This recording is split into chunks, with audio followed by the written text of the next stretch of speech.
Alright. For my movement, I decided to do a muscle up. And in the muscle up movement, there are 5 major phases of it. We've got the rest phase, initiation, the pull up, switch, and dip phase. So, starting off at the rest phase, this is where you're just hanging from the bar, which kind of is obvious, but you are in an active hang, meaning that you'll have muscles working isometrically. If it was a passive hang, you'd have less muscles working isometrically, but at the start of a muscle up, you want to be in an active hanging phase. So to start off, we've got the scapula, and the scapula is going to be posteriorly tilted, upwardly rotated, and it's just going to be isometrically in place to help support and hold you in an active phase. And in this, the muscles are going to be working isometrically. The trapezius, rhomboideus major, the minor, the pectoralis minor, levator scapulae, and the teres major. Moving on to the shoulder, we've got. Okay, this one's kind of confusing because depending on how you start will dictate what is happening or what position the shoulder is in this phase. If you reached out by abducting your shoulders, you're going to be abductedly in an isometric hold. But if you flexed your shoulder, you would be considered in a flexed position isometrically. It's kind of confusing, so I just chose to do the abducted one. And the muscles isometrically contracting in this region are the deltoid, the supraspinatus, infraspinatus, latissimus dorsi, and teres major. Moving on to the forearm, elbow, wrist, and fingers. These are pretty self-explanatory or straightforward. As if you imagine it, you're gonna have the elbow fully flexed, the radial ulnar joint, the proximal is gonna be pronated, and just a side note is that this one's it's gonna stay pronated throughout the whole movement, just because you're gonna be hanging on a bar, which doesn't really allow for any slight supination of any kind. And we've got the wrist, which is going to be in a neutral position. I've tried looking at many videos. Some have a slight flexion. It's just dependent on form, and obviously the fingers are going to be flexed and all isometrically contracted. So the muscles working in this region is the biceps brachii, brachialis, brachioradialis, pronator teres, pronator quadratus, flexor carpi radialis, flexor carpi ulnaris, palmaris longus, flexor digitorum superficialis, flexor digitorum profundus, flexor pollicis longus, and the triceps brachia, which helps with the adduction, just the long head. And yeah, these are going to be locked in an isometric position. At rest for lower extremity, these, since we're just hanging from a bar, the muscles aren't actively working, so we can't really say that they are in an isometric work or in a hold. So they're just hanging there for this phase. And the ankle, this one might be an exception depending if while you're hanging there, if you are in a neutral position with your ankle, because if you are, then you would be isometrically dorsiflexed to keep the ankle in that position since it's fighting gravity. But just for this scenario, I decided to say that it was just hanging there. Okay, next phase, we've got the initiation phase. This phase is really important because it helps build up momentum. So then from here you can kind of use that momentum to help switch over your arms so you can do that dipping part. Some people, I've seen videos where they are just strong enough where they don't need this momentum, but for the majority of people who are starting off with muscle ups, will need to do this phase. So starting off with the scapula is going to stay in upward rotation, and it might even go to its maximum full range of motion. And if this happens, it would be an eccentric movement where it's just going as far upward rotated as it can go. So the muscles which are eccentrically working in this region are trapezius, rhomboideus major and minor, teres major and minor, pectoralis minor, and levator scapulae. Next we've got the shoulder, and this one was slightly confusing, so I decided to kind of draw it out so you guys could see. Since it was flexed, and when you initiate that kind of, I don't know how to describe it, but just when your head goes past your shoulder, it's considered hyperflexion, and this is going to be an eccentric motion as well. And the muscles working eccentrically in this region are deltoideus, coracobrachialis, pectoralis major, vastus brachii, and the latissimus dorsi, because I put a picture there of where the insertion goes for the. It inserts at the intertubercular groove, which makes it also be working in an eccentric fashion for just this specific movement. Next, we've got the elbow. The elbow is going to stay fully flexed, which happens isometrically, and it's going to be the same muscles that was in the last phase. Next, we've got the forearm. Forearm is just going to stay pronated because, yeah, it's hanging onto a bar, so it doesn't really allow for any supination to occur.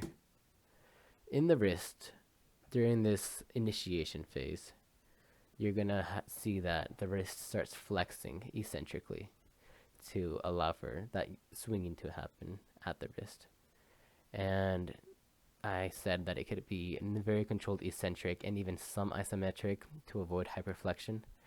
And muscles working eccentrically and maybe isometrically in this region are the extensor carpi radialis longus, extensor carpi radialis brevis, extensor carpi ulnaris, extensor digitorum, extensor digiti minimi, extensor indicis, extensor pollicis longus brevis, if your thumb is above the bar while doing this grip.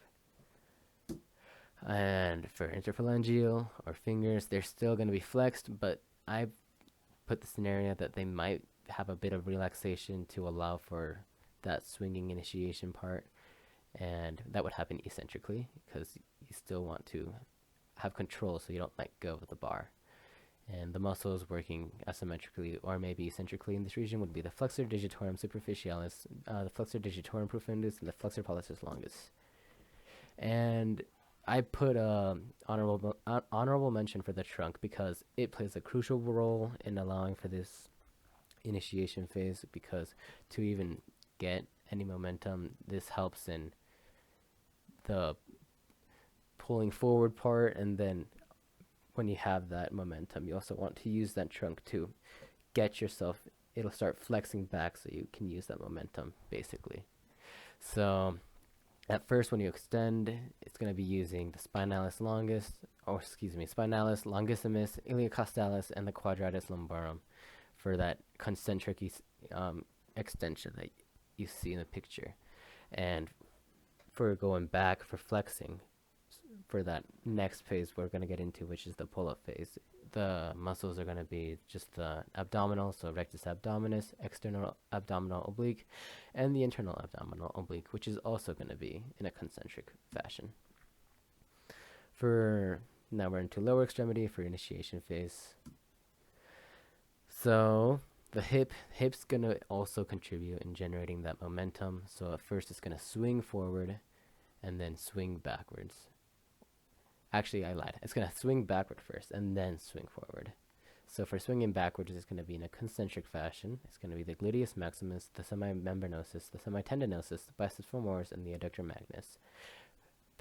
So once you already had that swing forward, now we want to now that we swung back, we want to swing forward, which is going to be the iliocostalis, psoas major, tensor fasciae latae, sartorius, rectus femoris, and pectineus muscle. And for the knee is also going to be helping in that swinging phase, just to help with that generation of momentum. So it's going to start off with a backward swing with the popliteus, semitendinosus, semimembranosus, the biceps femoris, sartorius, gracilis, and gastrocnemius, all also in concentric fashion. And once we get the momentum to swing forward, also in a concentric fashion, it's going to be rectus femoris, vastus lateralis, vastus intermedius, and vastus medialis. In the ankle doesn't really do too much, but in this scenario, I decided to help or have it help. So it's going to be helping a little bit. And I put that example like a little kid on a swing where you might see them be dorsiflexing and plantar flexing like a swing. So it's going to swing backwards, which is going to use the fibularis or the peroneus longus, the fibularis brevis, gastrocnemius, soleus, the plantaris, flexor hallucis longus, digitorum, flexor digitorum longus, and the tibialis posterior. And for swinging forward, it's going to be the tibialis anterior, extensor digitorum longus, extensor hallucis longus, and the fibularis tertius. Alright, and I was just kind of messing around for this part, saying that the toes are important as sarcastic, because the toes in this whole movement of muscle ups aren't really going to do much, because they don't really do much for a muscle up. They're just there. But I did put that they're going to be chilling there for the most part, only caveat being that they might be working for flexion and extension during the plantar flexion and dorsiflexion, which for the ankle, for the generating momentum. But other than that, there's not really a use for the toes in this movement of a muscle up, so I'm just gonna say that they're gonna be just passive, sitting there for the rest of the movements and phases. So the third phase, we've got the pull-up phase. This is when we've already generated that momentum, and now we're using that momentum along with the pull-up to get us to the next phase, which is the switchover. So for this phase, we have the scapula, which is going to start to downward rotate and retract to help with that adduction. And this is going to happen concentrically with muscles working being trapezius, rhomboideus major and minor, levator scapulae, subscapularis, and teres minor.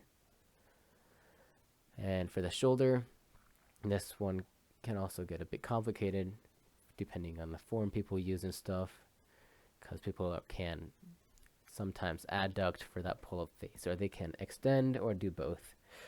But I think I said that muscle up form shows that the elbows are closer to the trunk during the pull-up phase, making shoulder extension. So just for this scenario, I decided to say that it was shoulder extension, and this happens concentrically.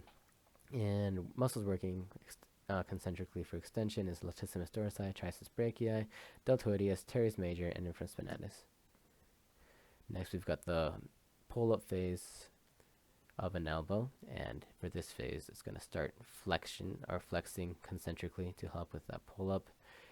And muscles working in this region, it's going to be biceps brachii, brachialis, brachioradialis, flexor muscles of the wrist, because they also have some weak elbow flexion, and that might contribute.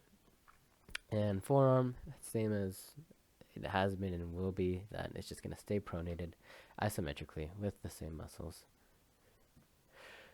For the wrist, in this phase, the wrist starts to extend because it was flexed from that previous phase of generating momentum, but for this pull-up, it's going to start extending back to neutral, which happens concentrically.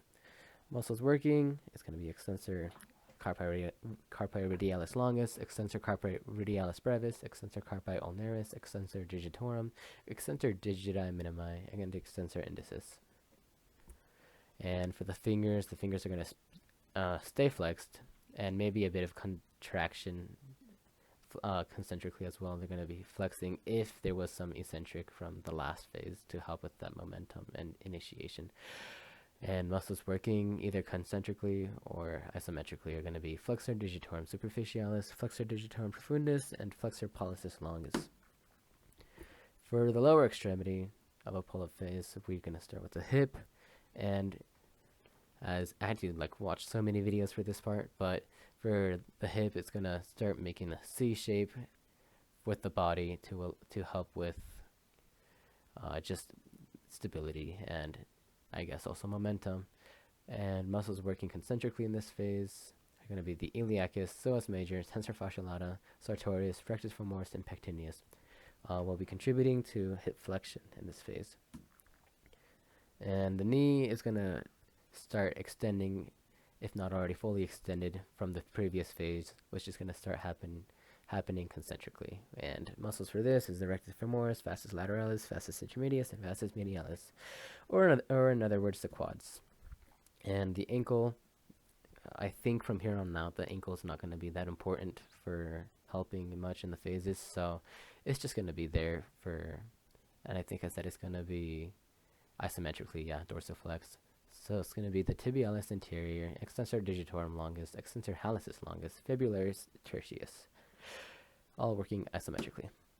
And the toes, they're just there. They're not active, so we can't really say that they are in an asymmetric, concentric, or eccentric working thing, So this is the switchover phase for the upper extremity. For the scapula won't really do much. It just wants to be there to kind of help support. So it's going to be there isometrically. And then, at least for the first part of the switchover phase, because on the second part, the scapula will start protracting to help with the dipping part, which is going to happen after, and also to help support the arms who are carrying your body weight. So muscles working in the second half concentrically is going to be the serratus anterior, pectoralis minor, and the trapezius. All right, for the shoulder, we have they're going to continue to extend for the switchover phase to around trunk length, or not length, but to around neutral or just resting by the trunk, which is going to happen in a concentric fashion. And muscles are working in this area is the latissimus dorsi, trastus brachii, the long head, and deltoideus, teres major, and infraspinatus. And the elbow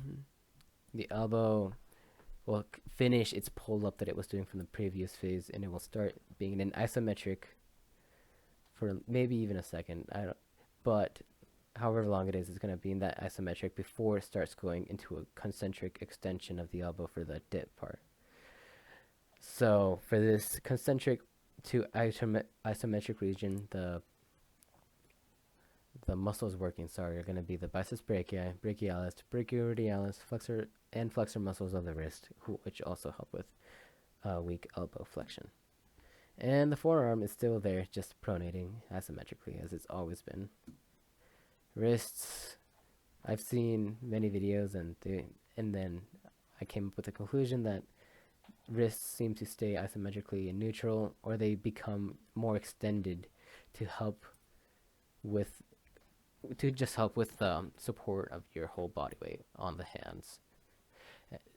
So kind of like when you're doing a push-up, your hands are supporting with the palms. The same thing, just on a bar, but yeah, extended. And this is going to happen concentrically with the extensor carpi radialis longus, extensor carpi radialis brevis, extensor carpi ulnaris, extensor digitorum, extensor digiti minimi, extensor indicis, extensor pollicis longus and brevis, if you are in overhand grip, where the thumb is above the bar.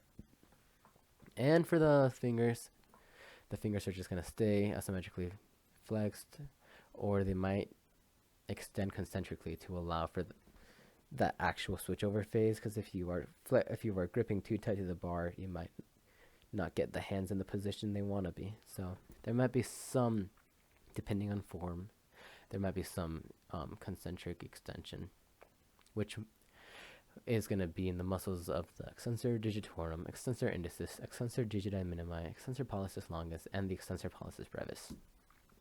All right, switchover phase for the lower extremity. The hip are going to be done generating momentum by this point, so they're just going to need to extend so they can get out of the way so you can actually do the dipping part, or else you're just going to hit your thighs when you dip. So this is going to be done eccentrically, since you still want to kind of control the hips, because you don't want to just be swinging your legs. You want it to be controlled. So that's going to be the hip flexors, which are working eccentrically. So the iliacus, the psoas major, the tensor fasciolatum, the sartorius, rectus femoris, and the pectineus muscle. And the knees are basically going to be chilling for the rest of the phases, and they're just going to stay locked in an isometric fashion. So that's going to be the rectus femoris, vastus lateralis, vastus intermedius, and the vastus medialis, which are just going to be working isometrically. The ankle is just not going to be doing much, as I said last time, so they're just going to be isometrically dorsiflexed, which is the muscles same as last time: tibialis anterior, extensor digitorum longus, extensor hallucis longus, and the fibularis tertius. And the toes, yeah, they're just there. So last phase is the actual dip part of the phase, or the movement, where the scapula at this point is just going to be there for support to allow for the shoulders and for the elbows to do some work for the dip. So it's just going to be the serratus anterior, pectoralis minor, and the trapezius, which are just helping it stay isometrically protracted. And the shoulder, this is also very dependent on form.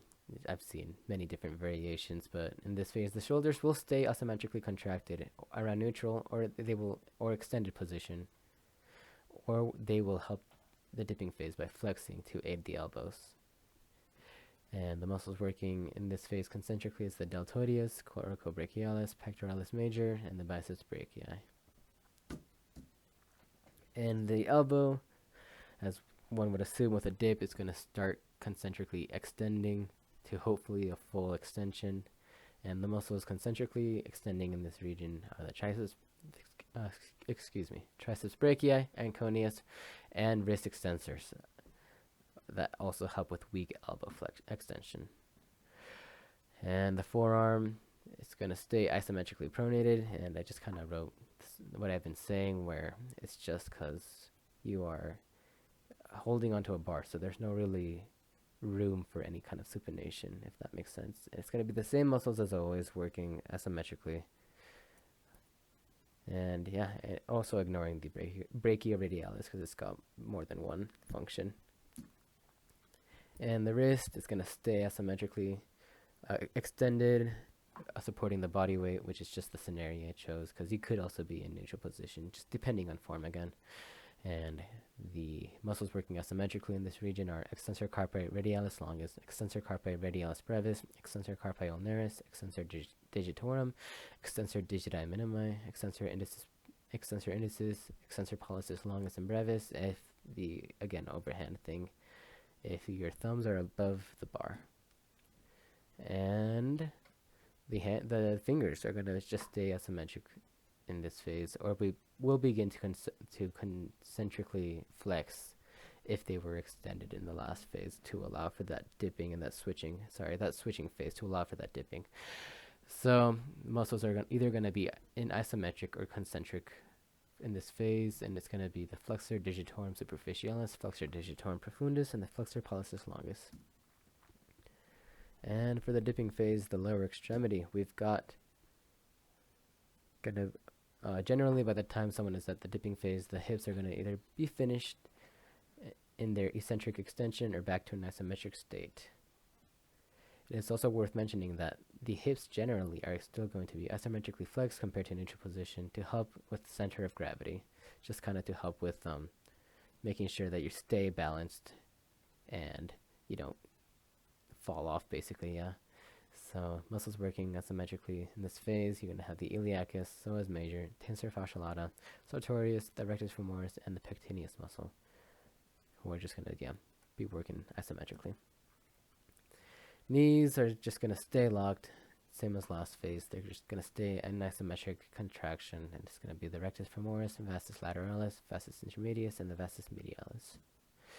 Ankles, they again aren't working too much. They're just going to be dorsiflexed isometrically. Same muscles as last time. Tibialis anterior, extensor digitorum longus, extensor hallucis longus, fibularis tertius. And last but not least, the toes. They've just been chilling the whole motion, and they're still chilling. So, alright, some unideal movements.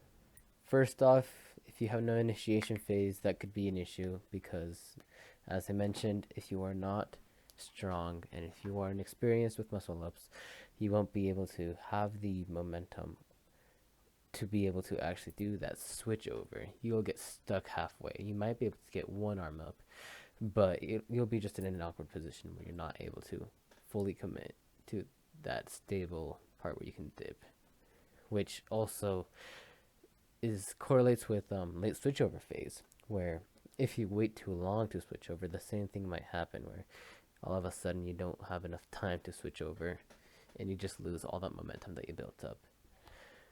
Also, legs not being used correctly. If you're not careful with how you balance your legs, or use your legs for balance, you could throw yourself off and throw off your balance to where you can't hold on to the bar. Also, no control of initiation phase can lead to injuries such as shoulder dislocation or subluxation, especially during this initiation phase where your shoulders are in this awkward hyperflexed position where you're putting a lot of strain on the glenohumeral ligaments, especially the inferior glenohumeral ligaments. And not warming up can be another big thing as well, where you just go straight into doing, when your muscles are cold, when your ligaments are cold, you go straight into doing muscle ups, which is a very high dynamic and power movement that can, if not warmed up, also lead to injuries. Um, Also, doing muscle ups while you're already injured will only make the situation worse. I would not recommend. I'd wait until you are fully healed before you try to do a complex movement such as this. And again, the pattern here is the initiation phase where you really want to be careful if you are prone to subluxations. Someone who is should strengthen their sits muscles and be aware of their glenohumeral ligaments, making sure that they are strong and stable to make sure that you can perform the movement well while keeping yourself healthy. And here are my references.